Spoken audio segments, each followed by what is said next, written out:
You're listening to the Freelance Blend Podcast, episode 127.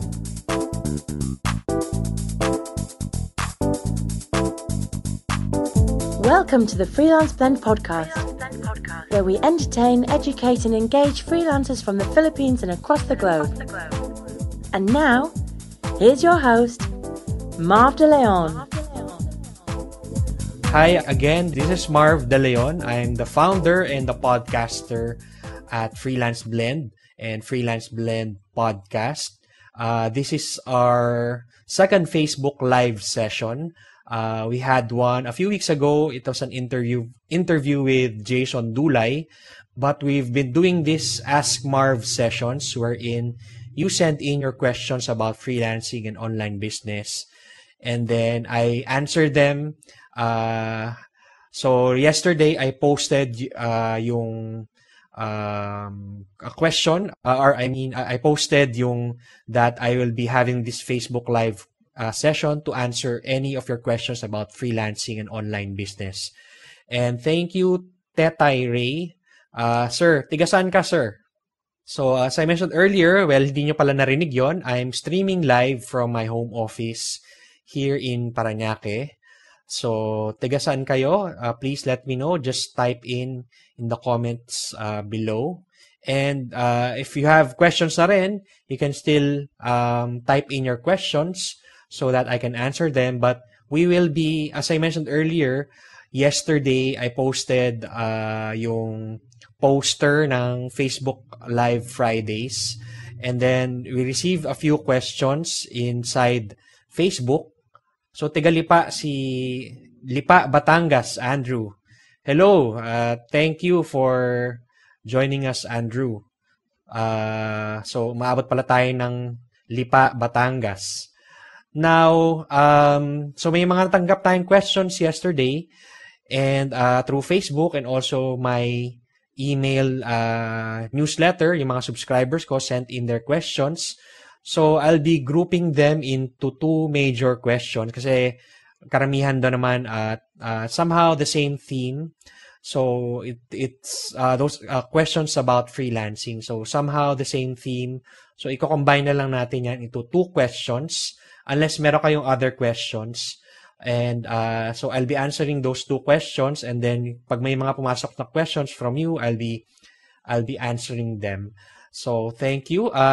If you can see, may button sa baba nyo. Okay, dito, sa baba.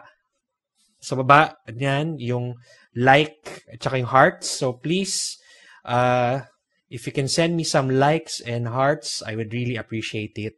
You can click it as many times as you want para mas marami pang taong makita ng ating session for today. So, yun, as I mentioned earlier, we received a number of questions and siguro we'll be having this session for about 15 to 20 minutes depending on the number of questions that we received. Marami na tayong natanggap na questions yesterday and yun nga, as I mentioned earlier, I will group them into two main questions. So, if you just joined us, again, this is Marv De Leon. Thank you for joining this Facebook Live Friday Facebook Live Friday session where I'll be answering your questions about freelancing and online business. So, Tetay, Andrew, do you have questions? Kung wala pa kayong question sa ngayon, kung may maisip kayo, anything about freelancing and online business, just let me know and I'll try to answer them. So, to give you a background sa mga hindi pa nakakakilala sa akin, so, I'm a full-time freelancer. I do this show, this podcast. I am also an author. I have a book called Cyberpreneur Philippines, which is available in your favorite bookstores. And I also do business coaching through people who attend my workshop. So, I'm also a workshop trainer. I teach about freelancing, online business, blogging, and social media. So, yun yung aking mga different hats as a freelancer. I used to be in the rat race. I used to be in the corporate world. So, kung meron akong mga office mates dati dito, in the call, just let me know. So I used to work in the financial services industry. I worked there for 18 years and then eventually discovered podcasting and online business. And in 2015, I took a leap and decided to go full-time as a freelancer and as an online entrepreneur or as a cyberpreneur. And so yon, for after 2 years, I've learned many things, and hopefully through this session, I'm able to answer your questions if nagsisimula pa lang kayo or right now meron kayong iniisip na or nag-struggle kayo about your freelancing career. I'll be happy to help you. And also yung at kayo, if you're watching, you can also chime in if there are questions na or if you have suggestions sa ating mga nagtatanong. So let's make this parang a community type of session o para siyang mastermind session. So now we'll go straight to the questions that we received. Siguro I'll open first my screen, ang aking Google Doc, to answer yung questions na na-receive natin yesterday. So number 1, we received this question from Shinjuro Rivera. Hi Shinjuro, thank you for sending this. I met Shinjuro in one of our meetups. Siguro, I think Shinjuro nandun siya. If you're here, Shinjuro, let me know. Say hi. Sa mga taong nakaka-join pa lang, please let me know where you are calling from. So si Tetay and si Andrew. Si Tetay, hindi pa yung sinasabi kung tiga saan siya. Si Andrew is from Litpa. Okay, so ang question ni Shinjuro, how do you determine the pricing of your work? And connected to that, yung question ni Herlene Somuok, who is also an attendee of our meetup and also attended our WordPress blogging basics workshop last year. So I know Herlene, and she's part of the Freelance Blend community. She said, how do you price local projects if opportunity comes? So si Tetay is from Quezon Province. Uy, palayo ng palayo So pa-south ng pa-south Puro tayong southerners pala dito. So ako yung medyo pinakamalapit sa Manila sa mga nandito, I think. Oh, Celia, hi. Celia from Mandaluyong, Brown Roots. Hello Celia, yeah, kilala ko si Celia. She's also, I met her sa mga events, iba't ibang events. Thank you for joining us. Let me know if you have questions. Just type in below. And I would like to ask for your hearts and likes. Please click the icons below on your, saan ba? Dito. Yan, dyan. Okay. So, pricing question to. So, si Shinjuro, how do you determine the pricing of your work? Si Herlene naman is, how do you price local projects? So, I think si Herlene knows that most of my clients are local clients. So, sabi niya, how do you price local projects if opportunity comes? So, this is more of, especially if you're starting, mahirap talaga how to determine your price kung wala kang benchmark. If yung pinaka-benchmark mo is your corporate job, I would siguro first suggest is to use yung corporate salary mo as a baseline. Oy, Shoden, hello from QC. So, dumadagdag na ang ating mga northerners. So, hopefully, meron pa ditong mga southerners para talunin natin ang mga northerners. Anyway, since I mentioned earlier, I started my career in the corporate world, in the financial services industry, and then I jumped into freelancing. So, hindi ko rin alam how to price my service. So, merong question si Tetay. Meron ding southerner dito, ang aking asawa, si Summer, hello. Let me pin the comment of Tetay. So, how do you price your service? So, basically, I pegged it sa aking salary. na nakukuha when I was in corporate. So, what I did is, syempre, you receive a monthly salary. So, try to divide it into yung daily, ano ba yung daily and then up to yung hourly. Ano ba yung lumalabas sa hourly rate mo. So, at least may idea ka if malapit ba yung rate na gusto mong makuha as a freelancer compared to yung corporate job mo. So siguro when you're starting, especially ako nga, I was in that world for many years, so medyo mataas na yung basis, pero at least meron akong baseline. Alam ko if will I pursue this? Is it too low for me? Is it too high? Is it just right? So siguro in the first, if you're just really starting sa freelancing, magiging definitely below your compared to your corporate salary. So what I actually did is apart from that's number one is number one tip is to base it from your salary sa corporate world. Next step or next tip or hack that I did is check Upwork.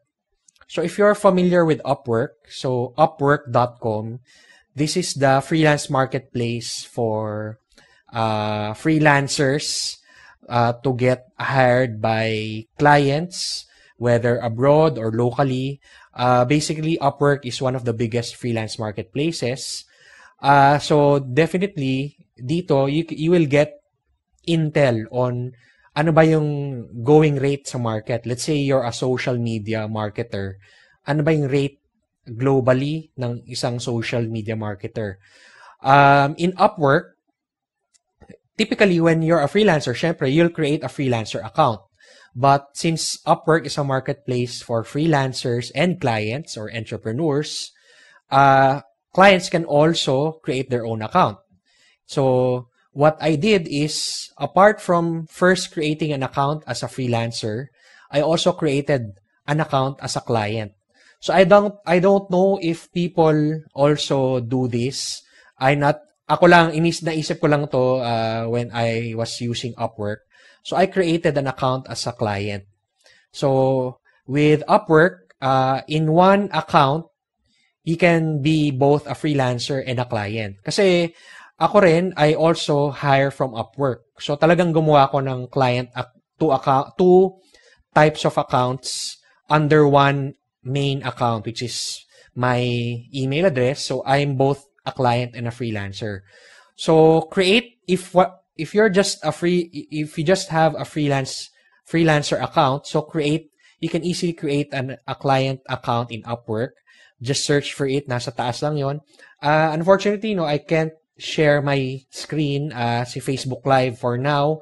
I'm streaming this directly from Facebook. You can share your screen. But to give you an idea, once you've created your client account in Upwork, just search for your service keyword. For example, a social media marketer like si Julius from Muntinlupa City, who is also my social media manager. And also, I met him in our meetup events. Si Julius from Muntinlupa City. Hello.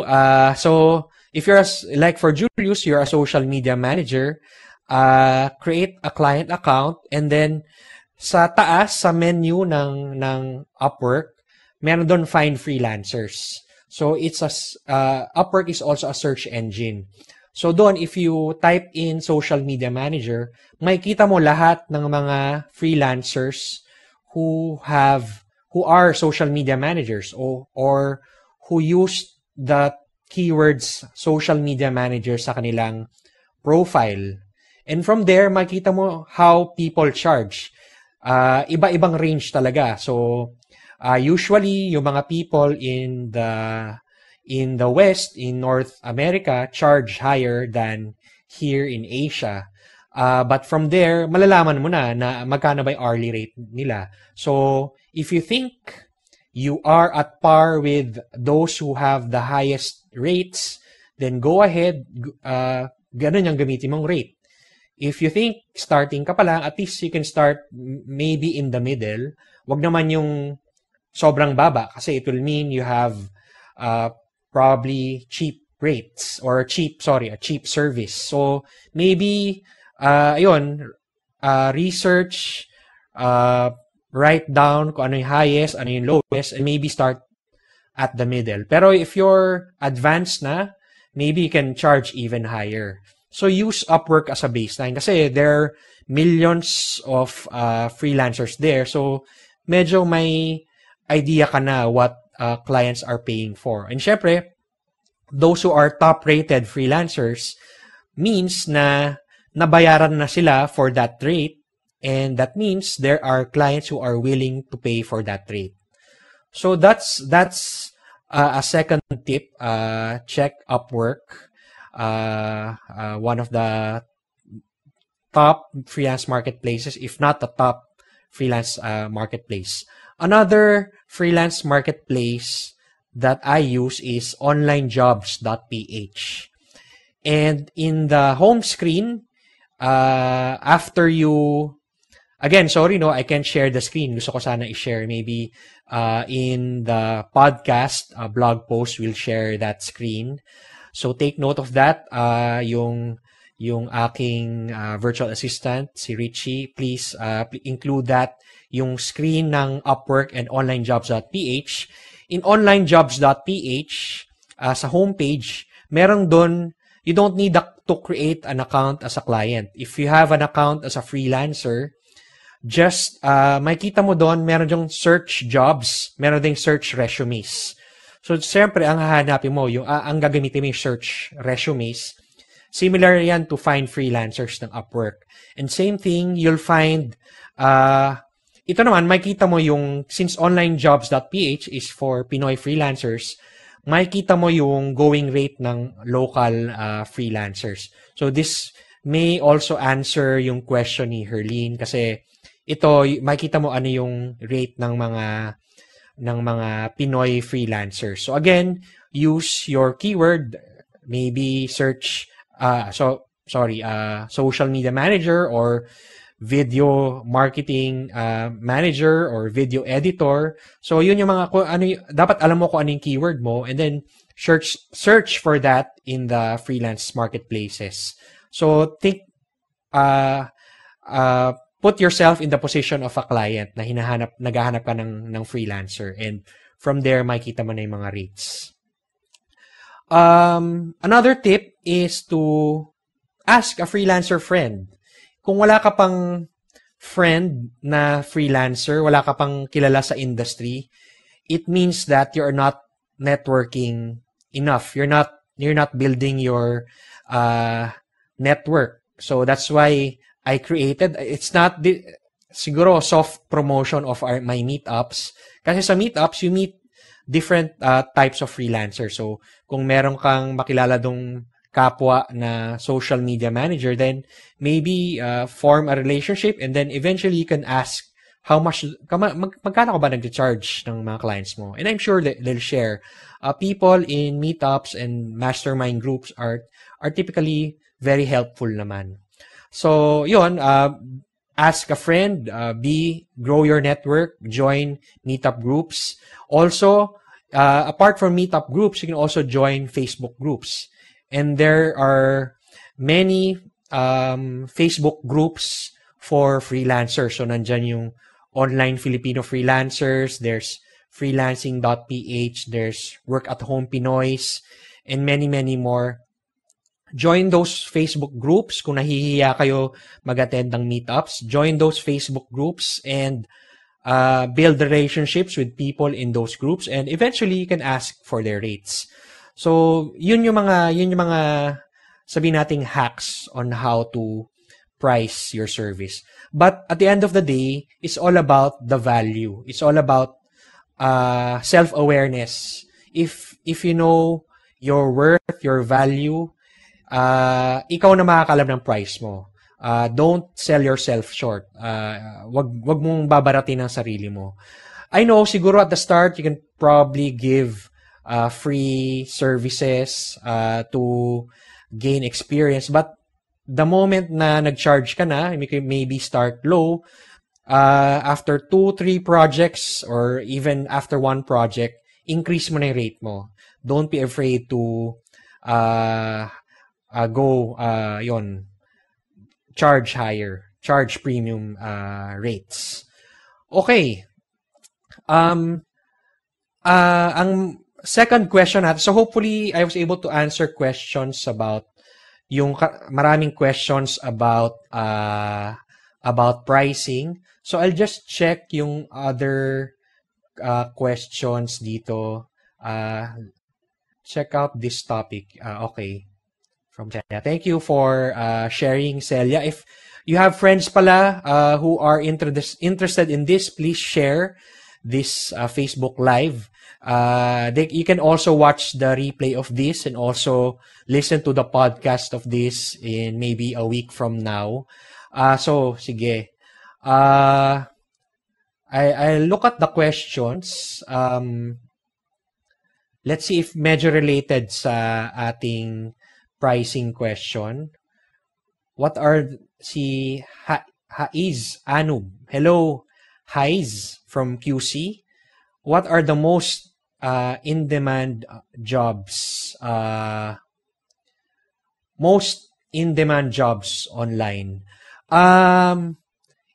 I don't, to be honest, no, I don't really know the answer, but ang alam ko lang, maraming virtual assistant sa dito sa Pilipinas, and they have foreign clients, so most likely virtual assistant jobs. Yung sinabi kong tip on how to search for a job sa freelance marketplaces, may kita mo doon sa freelance marketplace ano ba yung mga on-demand na jobs. But for Pinoy, it's usually virtual assistant, administrative. Pero to be honest, yun yung alam ko, but that's not validated. But I can get back to you on that question. Have you ever ang question ni, so thank you for that, Haiz. Next is si Melissa Zaneta Santos. Hello. Have you ever experienced providing services to NGOs? Any idea on what the setup will be? NGOs,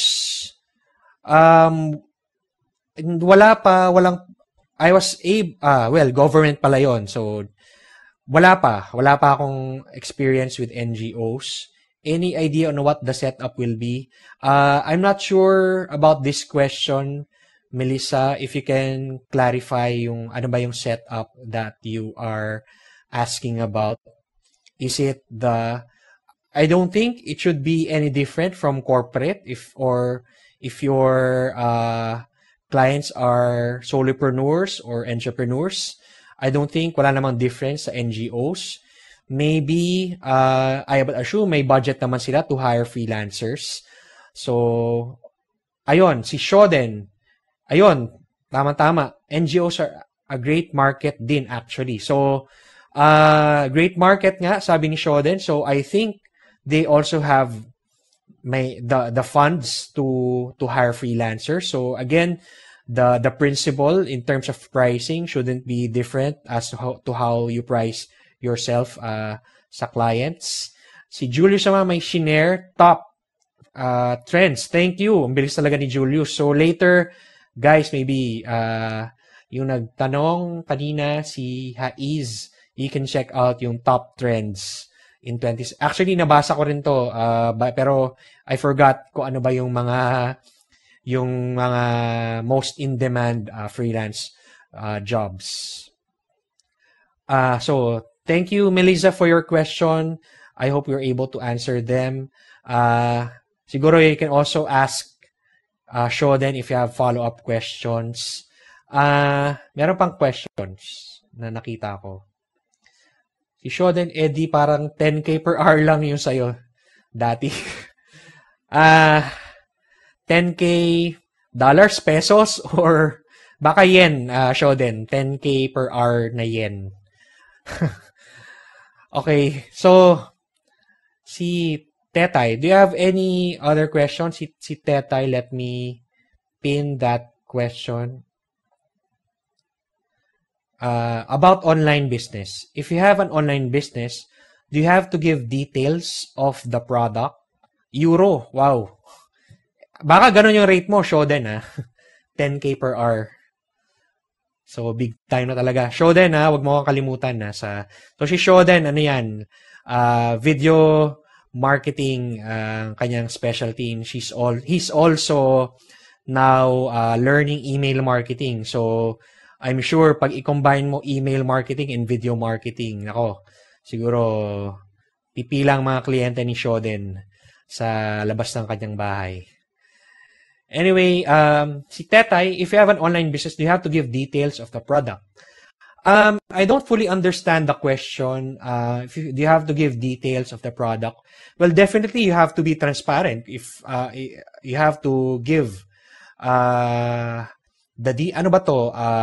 physical product, then definitely people will buy your product because of the benefits and that they will get out of your product.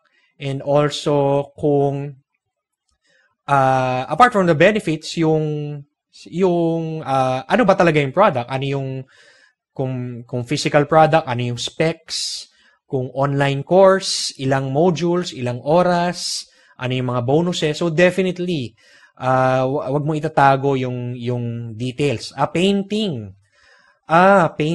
So well, definitely especially painting, medyo mahal yan, and people who are buying online are scared baka scam yan. So you have to be transparent, be upfront kung ano ba yung binibili nila, especially if walang face-to-face meeting, if you will deliver the painting online.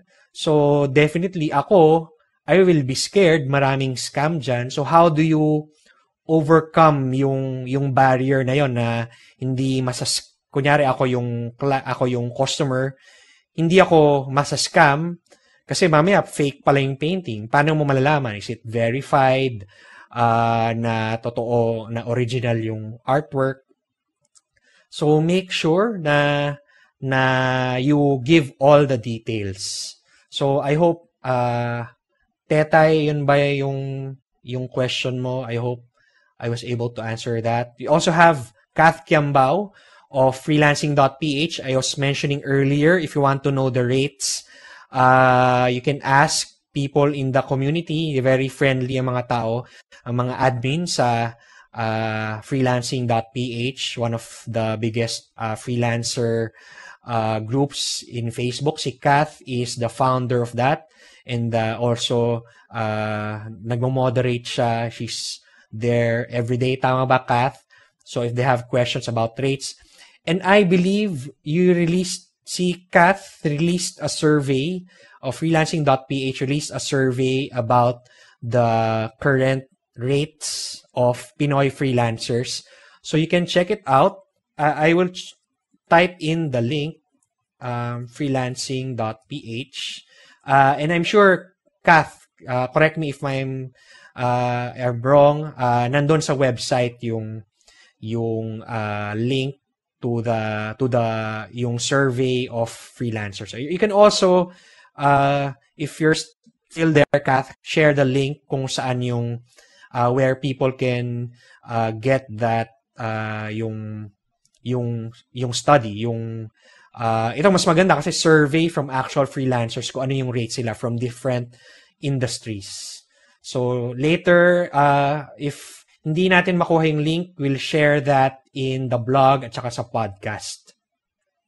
So thank you, Tetay. I hope I was able to answer. You're welcome, Tetay.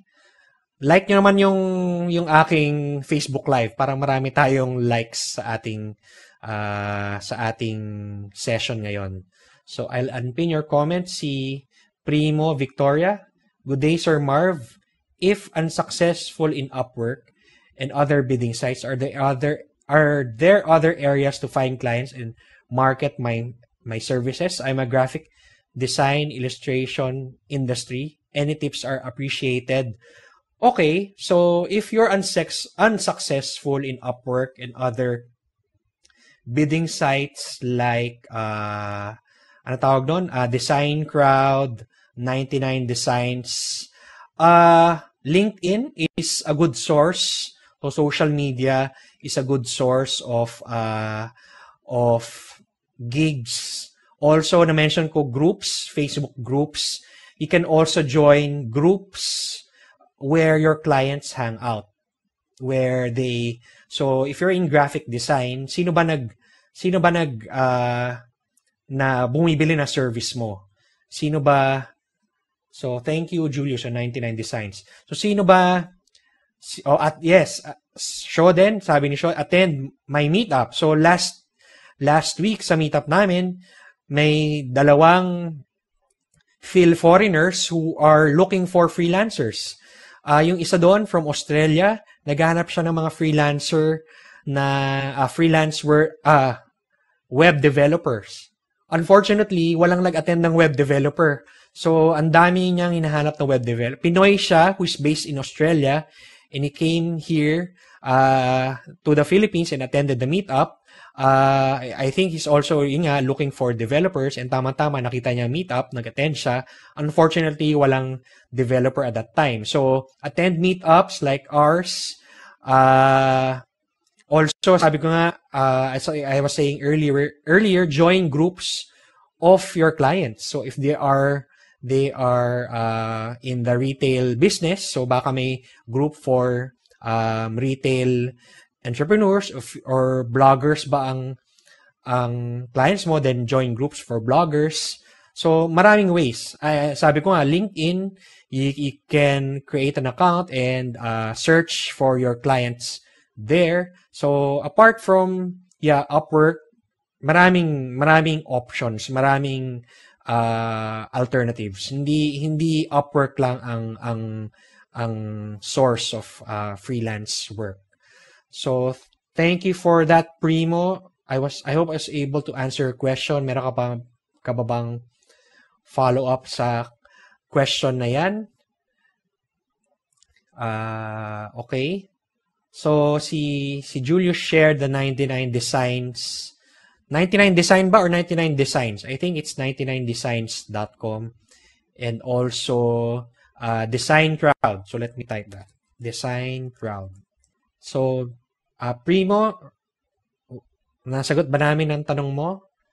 Okay. So, kung wala pa tayong question na sa ating comment, siguro we'll answer 1 or 2 more. I have 1 more that I received from my email list. Ito yung napakarami kong natatanggap na questions na ganito online from my email list. How to start as a freelancer? Well, medyo hindi masasagot yun ng isang email. Napakahabang sagot na yan, but I tried to answer them one by one sa email, but siguro I'd like to address it here. How to start for free, especially if you're nasa corporate world ka pa and you want to jump into freelancing. Ako kasi, I just discovered it through events, tsaka through online din, through groups. Yung mga answers, I searched in Google, paano ba mag-start. I did it all on my own. But good thing is now there are Pinoy freelancers who are doing online courses, paid online courses on how to start as a freelancer. And 2 of those that I can highly suggest would be from Jason Dulay of Work from Home Roadmap. Nabubulol ako. Workfromhomeroadmap.com. He has a course on if you want to become a VA or how to start as a freelancer. I think he has a free course. Just go to ito yung short link. I'll type it in here. And also, our friend, si John Pagulayan, who's an email marketing expert. He has been doing live webinars for isa pa lang naman, I think, or dalawa na. You can join his free webinars. Here is his Facebook page, The Freelance Movement by John Pagulayan. I highly suggest that you join that kasi like ako, marami ako natutunan sa mga tinuturo ni John. He's a 7-figure freelancer and he shares his 7 phases on how to become a 7-figure freelancer. So I think he'll be doing this as a series. So make sure you join, watch or join the webinars and also yung online course ni Jason. And myself, I'll be coming up also with a free webinar soon. Pero medyo matagal pa, most likely sa April pa, but I hope you watch out for that. But for now, you can check out the courses by Jason Dulay and John Pagulayan. May sinabi si Shoden, another way would be to look for your ideal client by creating an avatar. So Shoden, this is an answer to the question by by Primo, yung how to find clients outside of Upwork. So basically, ikaw na maghahanap ng client mo. You can use your network of friends, family muna if you're starting. If alam mo na yung ideal client mo, then meron ka ng avatar na sinasabi ni Shoden. Avatar means yung ideal client. So sino ba siya? So siya ba ay 35-year-old female working in Makati as an executive, pero wala siyang time to do social media. That's why meron siyang side business. She's a blogger. So ganun ka-detailed. Pero wala siyang time to do social media. That's why she's looking for a social media manager. So ganun ka-detail yung avatar. So kung alam mo na yung ideal client na yon, then hanapin mo na yon. So yung avatar, to the point na papangalanan mo yung avatar. Kunyari, ang pangalan ng avatar mo, Celia. So si Celia is, 35-year-old woman, working in Makati, etc., etc. So hanapin mo yung mga Celia na yon. So yun yung avatar. And you can search for that avatar online and even offline. So thank you for sharing that, Shoden. So tinanong pala ni Julius, what do you mean by creating an avatar, Shoden? O Shoden, explain mo nga in 10 paragraphs.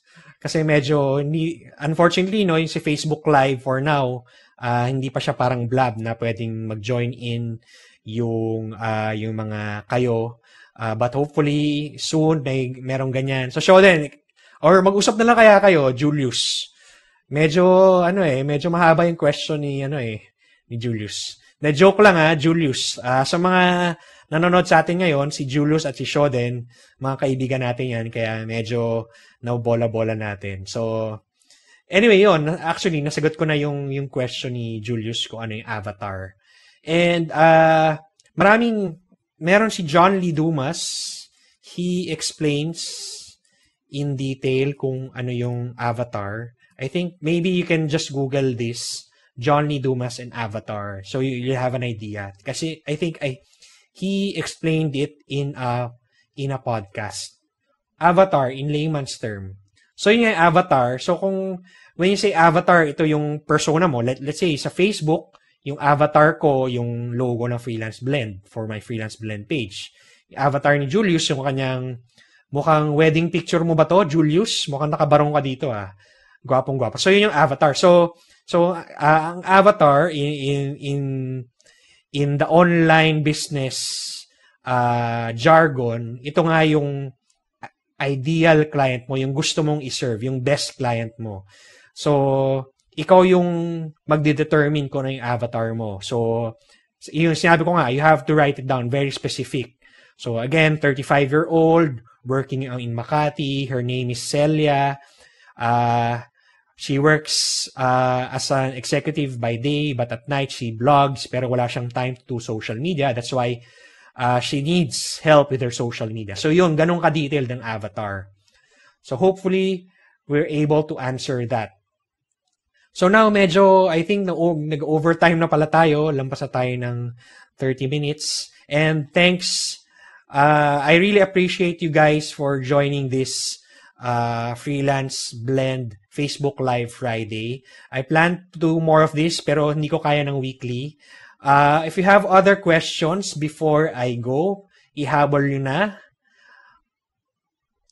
So for Celia, you can laser in on blogs like that. Yeah, tama. Exactly. Hindi lang blogs. Also nga, ayun, you can look for Celia in... Sorry, Celia, kung nandito ka pa. Ikaw yung una ko naisip na pangalan. You can look for her persona search for her in Facebook. Facebook is also a search engine. So you can search for those... Hindi mo itatype si Celia. So, hanapin mo yung mga ganong tipo sa mga groups na sasalihin mo. And reach out personally, yes, tama. If local, connect with them online and then meet offline to form relationships. And don't push yourself. Give value first before you ask. So yun yung best way. Maybe offer free social media. So yung topic natin, kunyari, social media. Free social media assessment of all her social media accounts. Then, take it from there. Kung maybe you can improve the relationship, form a business relationship after that. So, yun, hopefully, nasagot natin yung tanong ni Primo. Kung nandito ka pa, Primo, ano nga yung ginagawa mo? You're a graphic designer. Ayan, tama. So, yeah. So, you can join mga groups. Hindi ko pa alam kung ano yung market mo Primo. So, yeah. That's our last question. So, again, thank you guys for joining us. I really appreciate it. And for those who are watching this on the replay, also thank you for watching this. And soon we'll be posting this as a podcast. So thank you also for listening to this sa ating mga podcast listeners. And sabi ni Primo, graphic design and illustration.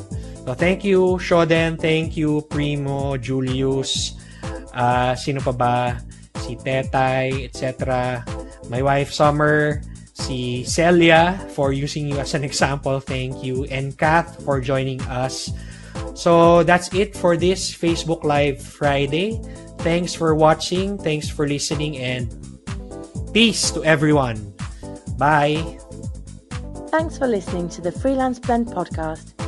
For more details about the show and our thriving freelancer community, please visit us at www.freelanceblend.com.